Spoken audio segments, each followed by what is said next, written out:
Policies TV i el nou portal d'Economia Domèstica i Sostenible Jornal.cat inicien un apartat de col·laboracions periòdiques amb aquesta entrevista.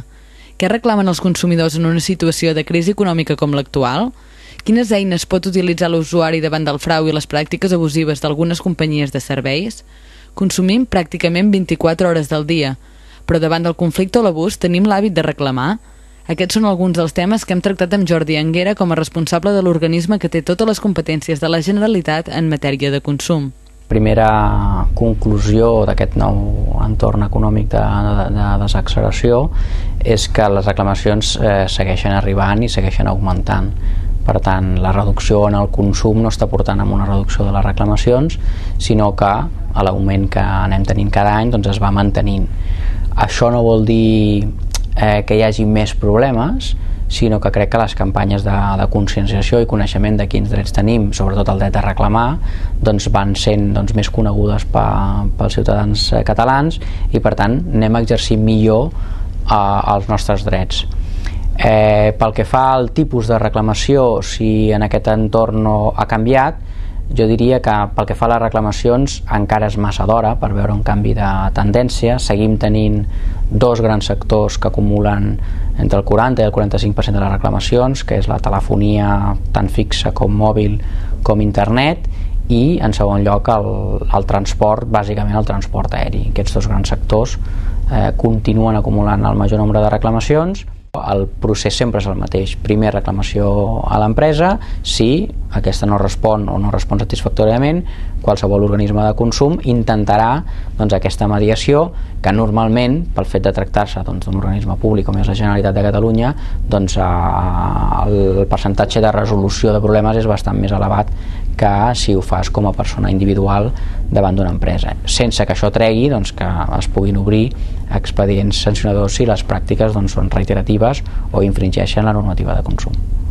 En tota reclamació hi ha un doble paper de l'agència. En primer lloc, intentem la solució individual del problema i per tant atendre aquella reclamació i per tant, si t'han canviat de companyia, tornar a la companyia, si t'han tallat el servei, que te'l retornis. És a dir, intentem sempre una primera acció per retornar a la situació original mitjançant la mediació i sobretot l'arbitratge, perquè l'arbitratge, al ser un sistema de resolució de conflictes que accepten les dues parts, el laude arbitral, la sentència que es dicta en aquest tribunal arbitral té el mateix valor que una sentència judicial i per tant és d'obligat compliment i les companyies ràpidament solucionen el problema si s'arriba a un acord via arbitral. I en segon lloc, si d'aquesta reclamació els tècnics de l'agència determinen que s'ha produït alguna infracció en matèria de consum, el que passa és amb una segona via, que és la via de la inspecció i la sanció si s'escau.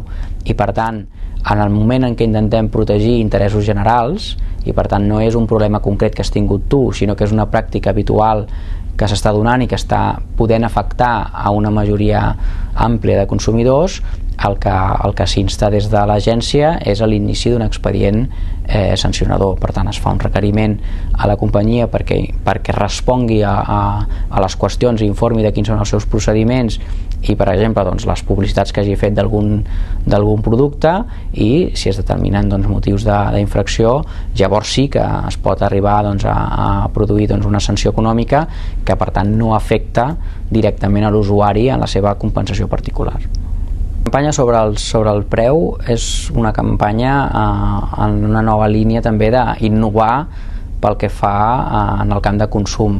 Normalment estem acostumats a treballar els sectors de forma unilateral i per tant un mes podem analitzar cafeteres i un altre mes podem analitzar restaurants, però començam a detectar certs incompliments en diferents sectors d'activitat i a més molt diferents entre ells, però que tenien relació a la informació en els preus.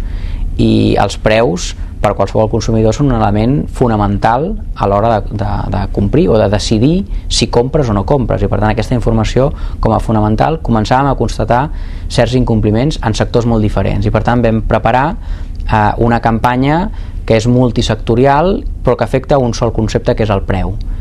Per què? Doncs perquè el preu ha de ser complet, és a dir, el que no es pot fer és informar només d'una part del preu. L'objectiu de l'agència no és que els preus no pugin, això seria un objectiu més macroeconòmic, però és clar que com més informació de preu hi hagi, menys pujaran els preus, perquè la comparació sempre fa tendir-los cap a la baixa.